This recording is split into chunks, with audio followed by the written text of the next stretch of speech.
So hello everyone, welcome to our new video. So today we will be discussing about how I manage class 12th plus CA foundation studies. So I was getting a lot of queries कि भैया आपने CA foundation और class 12th को कैसे manage किया, आपने time management कैसे किया, आपका शेड्यूल क्या रहता था, आप स्कूल जाते थे तो CA foundation को कितने आवर्स देते थे, कौन कौन से सब्जेक्ट पे आपने ज्यादा फोकस किया, कौन से पे कम किया. So I'll be sharing all about my journey and about CA Foundation for December 2023 students as well as May 24 students. So without further ado, let's start the video.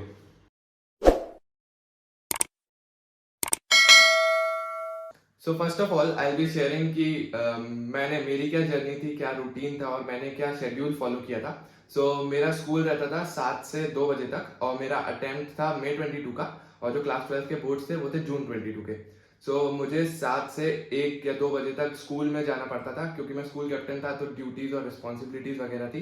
Skip नहीं कर सकता था. उस वजह से स्कूल जाना पड़ता था. तो 2-3 बजे तक तो मैं मतलब बिल्कुल क्लास 12 की स्टडीज थी, सीए फाउंडेशन का कुछ नहीं हो पाता था. वहाँ स्कूल में था. फिर उसके बाद जब मैं घर आता था मैं 4 या 5 बजे बैठता था पढ़ने फॉर सीए फाउंडेशन. स्टार्टिंग में तो मतलब जब स्टार्ट किया था स्टडीज करना फाउंडेशन की तो फरवरी में स्टार्ट की थी. फरवरी और मार्च में मैं फाउंडेशन को ज्यादा टाइम दे रहा था. मतलब उस टाइम रेशियो जो था वो 80 और 20 का था. मतलब फाउंडेशन को मैं 80% टाइम देता था और जो क्लास 12 थे उसको 20% टाइम देता था सेल्फ स्टडी के लिए.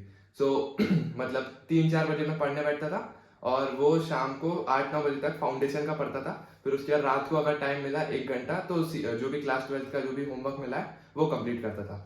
ये मेरी जर्नी थी. Now let's discuss about best strategy for December 23 students की उनको कौन सा रूटीन या शेड्यूल फॉलो करना चाहिए. उसके लिए मेरे पास एक टाइमलाइन सी मैंने बनाई है. अगर आपको दिख रही होगी तो इसमें अभी अभी जो है हम लोग मिड अगस्त में और हमारा अटेम्प्ट जो है दिसंबर 23 में. हम लोग क्या कर सकते हैं, मिड अगस्त में हम लोग के 15 डेज हैं और दिसंबर 23 के 15 से 20 डेज हैं. तो हम लोगों के पास अभी 4 महीने का वक्त है, 4 मंथ्स का.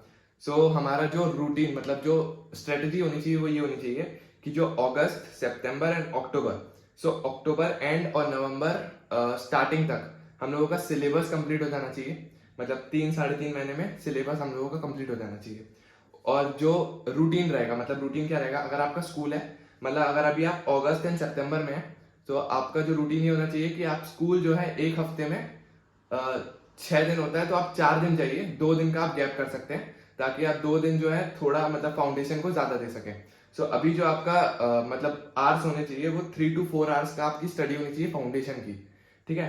आपका जो रेशियो होना चाहिए, मतलब फाउंडेशन को आपको 60% टाइम देना है और जो क्लास 12 की स्टडीज है उनको 40% टाइम देना है. फिर जब आप अक्टूबर में आएंगे अक्टूबर में थोड़ा ज्यादा आपको एम्फेसाइज करना पड़ेगा सीए फाउंडेशन को. उसमें आपको 70 से 30 मतलब 70:30 होना चाहिए. यानी 70% टाइम आपको सीए फाउंडेशन को देना और 30% क्लास 12 को. और जो घंटे मतलब आपको कम से कम 4-5 घंटे फाउंडेशन को देने ही पड़ेंगे. फिर उसके बाद जब नवंबर दिसंबर का टाइम आएगा इसमें आपको टोटली जो फोकस करना है वो फाउंडेशन पे करना है क्योंकि क्लास 12 के जो बोर्ड्स रहेंगे वो फेब और मार्च में रहते हैं. उसके लिए आपके पास 1-2 महीने का टाइम होगा. अभी आप क्या कर सकते हैं, नवंबर दिसंबर में आपको कम से कम 80% टाइम, यानी अगर आपको क्लास 12 को देना ही है तो दिन का आधा घंटा दे दिया, 15-20 मिनट रिवाइज करने के लिए दे दी तो उतना चलेगा. बाकी आपको सीए फाउंडेशन पे टोटल फोकस रखना है. और दिसंबर 23 मतलब आपको लास्ट में 6 to 8 आवर्स मिनिमम तो पढ़ने ही पढ़ने हैं. आपको अगर आप ऐसे ये फॉलो करेंगे, ये आवर्स और इस रेशियो में अगर आप पढ़ेंगे तो क्लास 12 भी ज्यादा नहीं बिगड़ेगा एंड सीए फाउंडेशन को भी आप मैनेज कर पाएंगे. स्कूल में अगर आप स्कूल में बता सके, मतलब एंड के जब मंथ्स आएंगे, अक्टूबर नवंबर आएंगे, तो अगर आप स्कूल में बता सकें कि दिसंबर में अटेम्प्ट है हो सकता है वो कुछ लीव्स दे दें आप लोगों को, प्रिपरेशन लीव दे दें. अगर आप वो मैनेज कर सकते हैं तो बहुत अच्छा होगा. बाकी अगर आप स्कूल के साथ मैनेज कर लें तो मतलब स्कूल के साथ भी मैनेज हो जाता है, मैंने खुद दिया है तो बहुत अच्छा हो जाएगा आपके लिए. ये थी दिसंबर 23 के लिए रूटीन जो स्ट्रेटेजी थी. Now I'll be sharing a strategy for May 24 और June 24 स्टूडेंट्स जो पेपर जून 24 में देने वाले हैं. उनके लिए भी मैंने सिमिलर से एक टाइमलाइन बनाया है. उनके लिए टाइमलाइन ये है कि आप लोग क्या कर सकते हैं, जो अभी मिड अगस्त चल रहा है तो अगस्त, सितंबर, अक्टूबर, नवंबर, दिसंबर आपका टाइम जून में है, यानी अभी आपके पास 8-9 महीने का टाइम है. लेकिन बीच में 3-4 महीने आपको बोर्ड्स को देने ही पड़ेंगे क्योंकि आपके जो बोर्ड्स होंगे वो फेब मार्च में होंगे। तो आपको क्या करना है, जो अभी शुरू के 5 महीने हैं आप उसमें क्लासेस के साथ स्टार्ट कर दीजिए। आप ट्राई कीजिए कि फाउंडेशन का 50% सिलेबस जो है वो कंप्लीट हो जाए रिवीजन के साथ, क्योंकि ये 3 महीने जो होंगे उसमें आप सीए फाउंडेशन को ज्यादा नहीं दे पाएंगे क्योंकि बोर्ड्स रहेंगे उस टाइम। तो आप क्या कर सकते हैं, इस टाइम पे क्लासेस, मतलब अगर आप 3-4 घंटे या 5 घंटे भी देंगे सिर्फ फाउंडेशन को इन 5 महीनों में, तो आपका सिलेबस कंप्लीट तो नहीं होगा लेकिन 50 से 60% कंप्लीट हो जाएगा और रिवीजन भी आपका हो जाएगा।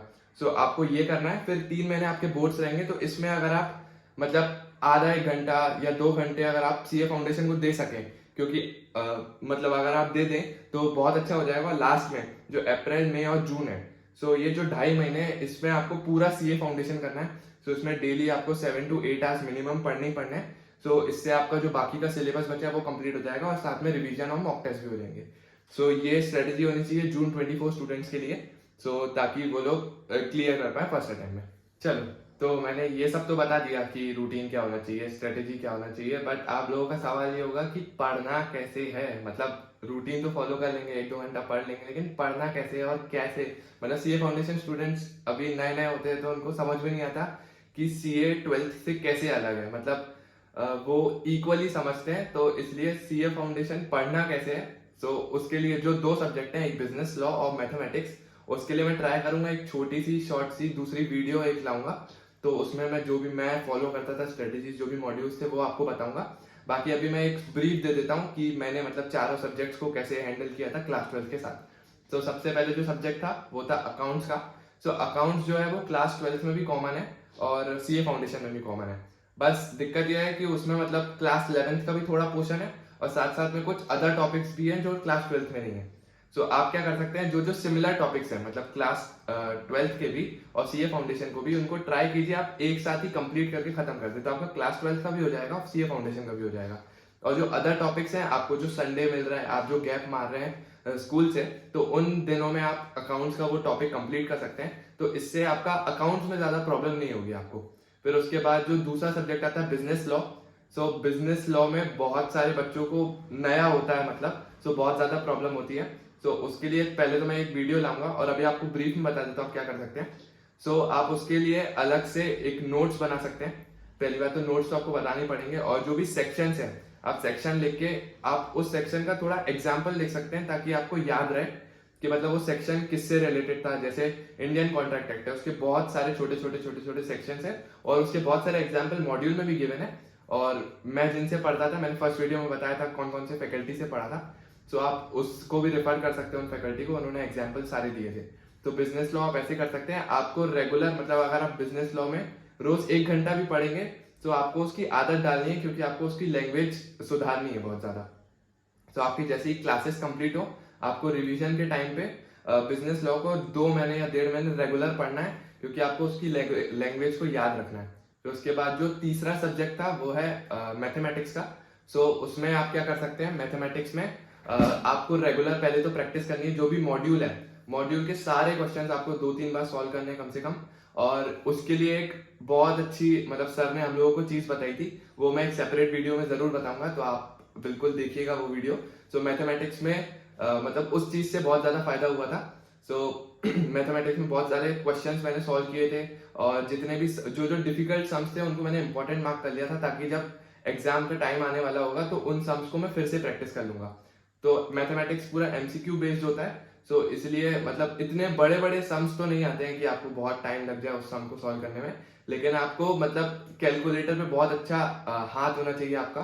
सो उसकी आप प्रैक्टिस कीजिए, उसकी अलग अलग ट्रिक्स आती है, उसको आप फॉलो कीजिए। सो मैथमेटिक्स में आप ऐसे स्कोर कर सकते हैं। उसके बाद जो लास्ट आता है बिजनेस इकोनॉमिक्स।